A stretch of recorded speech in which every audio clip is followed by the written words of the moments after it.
ने बहुत अच्छे तरीके से समझाया क्यों ग्लोबल कारणों की वजह से और टेरिफ वॉर की वजह से बाजार पर आपको थोड़ी सावधानी रखनी चाहिए। लेकिन अब आते हैं सर हमारे अपने इकोनॉमी के एक बड़े मुद्दे पर, जहाँ पर अब रेट साइकिल की रेट कम होने की शुरुआत हो चुकी है नए गवर्नर साहब के साथ। और साथ ही उन्होंने काफ़ी कुछ प्रयास और भी किए हैं इकोनॉमी को मजबूत करने के लिए। उनका कितना फ़ायदा देखते हैं और क्या ये बड़ा गेम चेंजर हो सकता है हमारे यहाँ? तो देखिए हमारा तो एक होता है अर्थव्यवस्था का स्ट्रक्चरल ग्रोथ और एक होता है सिक्लिकल ग्रोथ। तो स्ट्रक्चरल ग्रोथ होता है कि अब हर साल कम से कम 2% से नंबर ऑफ वर्कर्स ही बढ़ रहे हैं इकोनॉमी में। अब वो बढ़ रहे हैं, किसी को काम मिलेगा, किसी को नहीं मिलेगा, बहुत सारे लोग खाली भी बैठे हैं, उनको भी नौकरी मिल सकती है। तो उससे थोड़ा इनपुट आउटपुट ग्रोथ होता है, तो ये लेबर इनपुट का ग्रोथ है। 1.5 से 2% हमारा टोटल फैक्टर प्रोडक्टिविटी ग्रोथ होता है, क्योंकि हम लोग अभी जिसको कहते हैं प्रोडक्टिविटी फ्रंटियर, कि जो दुनिया में सबसे अच्छे से कोई मान लीजिए कोई इंडस्ट्री काम कर रही है और हम उससे बहुत दूर हैं, इसलिए हमारा पर कैपिटा जीडीपी इतना कम है। तो हम अगर उसको जल्दी से इनकॉर्पोरेट कर पाए तो हमारी प्रोडक्टिविटी ग्रोथ 1.5 से 2% बढ़ सकती है, और मेरे ख्याल से वो तरीका है, तो चल रहा है, उसमें काफी बढ़िया प्रोग्रेस है।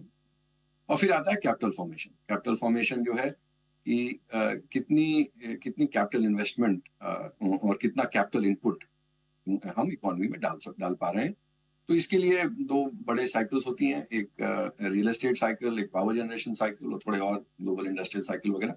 तो इन सब में भी अभी हम लोग अच्छी जगह पे हैं। तो रियल एस्टेट साइकिल जो है, प्राइस टू इनकम रेशियोज जो हैं अभी ठीक ठाक हैं, और मेरे ख्याल से उसमें भी साइकिल का स्ट्रेंथ है। तो मेरे हिसाब से 7% के आसपास हमारी स्ट्रक्चरल ग्रोथ होनी चाहिए।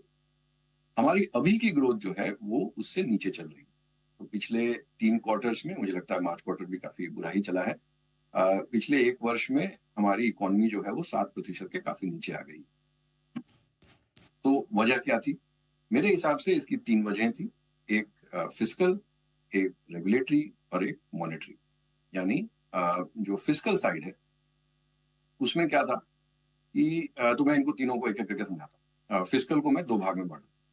पहला है कि जो वित्तीय घाटा है सरकार का, केंद्र सरकार का, वो जब कम होता है तो इकोनॉमी कमजोर होती है, जब वो बढ़ता है तो इकोनॉमी को सपोर्ट मिलता है।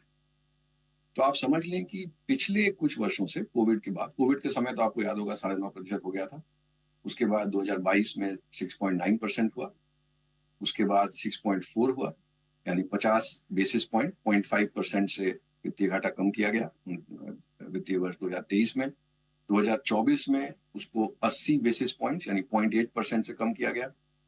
इस वर्ष में जो वित्तीय वर्ष 2025 है, वो फिर से 80 बेसिस पॉइंट से कम किया गया। अगले वर्ष वो केवल 40 बेसिस पॉइंट से होगा। तो ये जो जो हेडविंड्स थे वो अब रिसीड कर रहे हैं, यानी कि जो सरकार अपना फिस्कल वित्तीय घाटा कम करने की कोशिश कर रही थी और कम किए जा रही थी, और ये बहुत जरूरी था, वो अब उसका हेडविंड जो है वो अब कम हो जाएगा।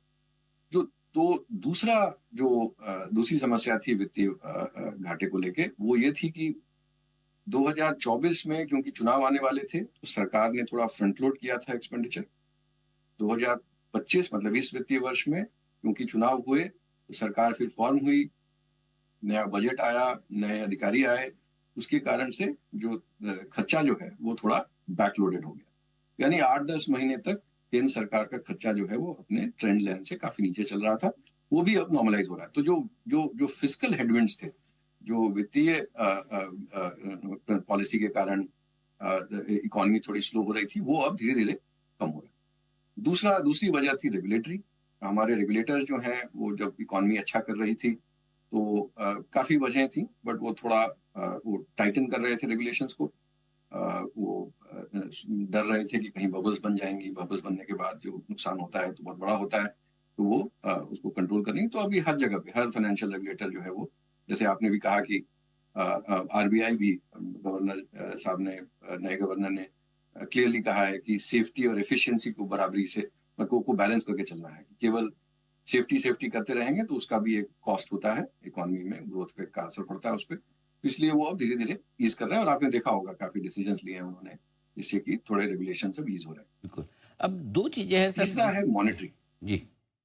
तो मॉनेटरी जो है, जहां पे आपने कहा कि रेट कट्स शुरू हुए हैं, ये क्योंकि इन्फ्लेशन कम हुआ है तो रेट कट्स का मौका मिलता है, लेकिन रेट कट्स का फायदा ज्यादा हो नहीं पा रहा है, क्योंकि हमारे यहाँ पे लिक्विडिटी कंडीशंस जो हैं वो बहुत टाइट है। लिक्विडिटी टाइट करने का मतलब कि एक एक होता है थ्योरेटिकल रेट जो जो आरबीआई सेट करती है, जो रेपो रेट कहते हैं, बट जो जो बैंक्स हैं, क्योंकि अगर वो रेट काटने की कोशिश कर रहे हैं तो इसका मतलब ये है कि वो चाहते हैं कि क्रेडिट ग्रोथ बढ़ जाए।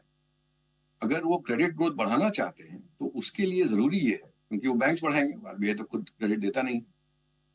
अब बैंक्स के लिए जो कॉस्ट ऑफ फंडिंग है वो रेपो रेट नहीं है, क्योंकि पिछले 2 वर्षों में आरबीआई ने लिक्विडिटी कंडीशंस ऐसी टाइट रखी थी, उन्होंने खुद का मनी इंजेक्शन इतना कम किया था कि उन्होंने कि उसके कारण जो अभी कॉस्ट ऑफ फंडिंग है, जैसे मान लीजिए जो सर्टिफिकेट्स ऑफ डिपॉजिट, तो सीडी रेट बोलते हैं, वो फरवरी में रेट काटने के बाद वो 3 मंथ सीडी रेट्स एक्चुअली गिरे नहीं, बढ़ गए, क्योंकि लिक्विडिटी बहुत टाइट थी। अब थोड़ी थोड़ी ईज हो रही है, तो आरबीआई ने काफी लिक्विडिटी मेजर्स लिए हैं, उन्होंने ओपन मार्केट ऑपरेशंस किए हैं, बाई सेल स्वैप्स किए हैं, जिससे कि काफी नया नया पैसा मार्केट में इंजेक्ट कर रहे हैं, इकोनॉमी में इंजेक्ट कर रहे हैं। उम्मीद ये है कि अगले 2 महीने में, 3 महीने में ये लिक्विडिटी कंडीशंस ऐसी जगह पहुंच जाएंगी कि जिससे जो एक्चुअल कॉस्ट ऑफ फंडिंग है बैंक्स की वो कम होने लगेगी, और फिर बैंक्स जो है वो उस लोअर कॉस्ट ऑफ फंडिंग को लेके फिर लोअर रेट्स पे फिर जब लोन्स मुहैया कराएंगे, जी। तो जो तीसरा सिक्लिकल फैक्टर था वो भी अब क्लैरिफाई हो जाएगा। तो इसलिए हमारी इकोनॉमी डोमेस्टिक रीजंस के कारण 2000 वित्तीय वर्ष 2026 में मेरे ख्याल से 25 से ज्यादा अच्छा ग्रो करेगी, ये मेरा मानना है।